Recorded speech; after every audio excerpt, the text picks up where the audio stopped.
আম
কেটে নিচ্ছি।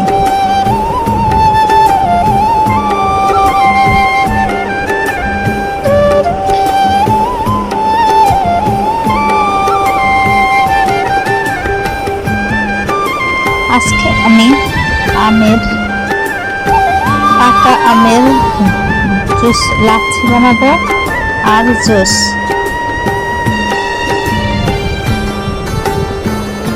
দেখুন আমগুলো কেটে নিচ্ছি।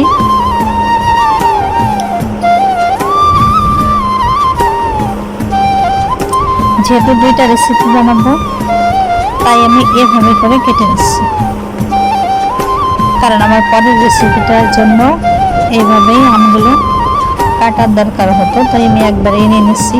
এখন আমি লাচ্ছি বানানোর জন্য অর্ধেকটা আম নিয়ে নেব।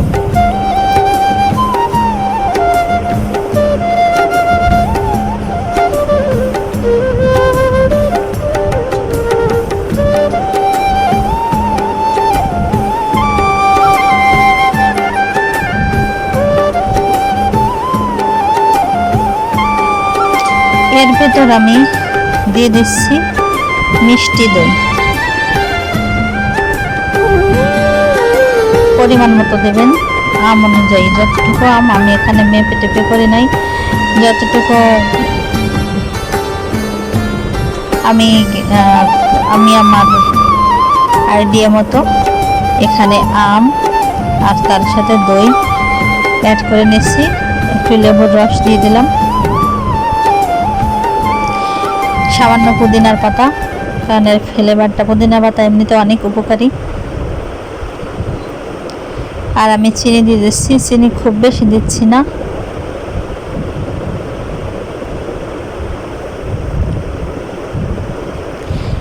এখন আমি এর ভিতর দুধ দিয়ে দিলাম, সবগুলো একসাথে আর দিয়ে দিচ্ছি আইস কিউব।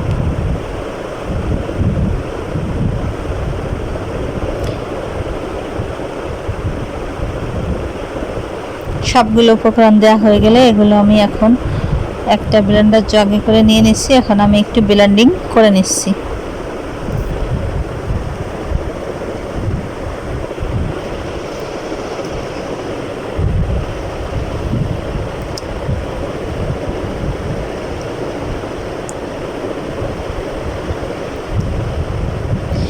ব্লেন্ডিং করা শেষ হয়ে গেছে। এখন আমার জুসটা মোটামুটি রেডি। এখন আমি একটা গ্লাসে ঢেলে নিব। এইভাবে লাচ্ছিটা তৈরি করলে খেতে অত্যন্ত সুস্বাদু হয়, খুবই ভালো লাগে। আর এগুলো অত্যন্ত স্বাস্থ্যসম্মত, নিজের হাতে তৈরি করা।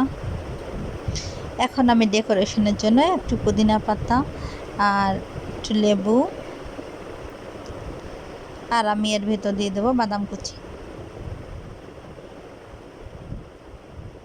এখন আমার জুসটা রেডি হয়ে গেছে।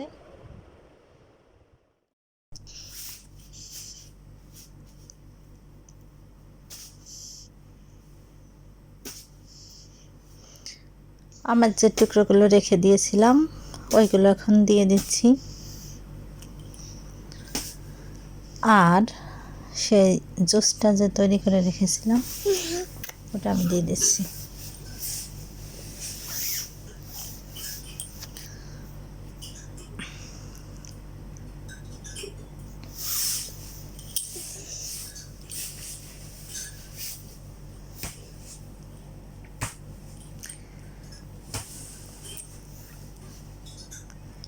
এরপরে ভ্যানিলা ফ্লেভারের কাপ আইসক্রিমটা আমি উপর দিয়ে দেব।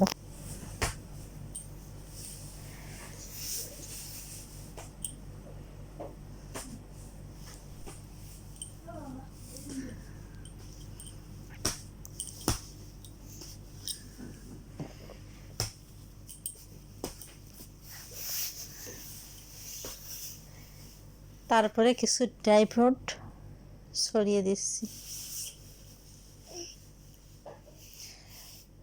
তৈরি হয়ে গেল ভ্যানিলা আর ম্যাঙ্গো ফ্লেভারের আমের লাচ্ছি।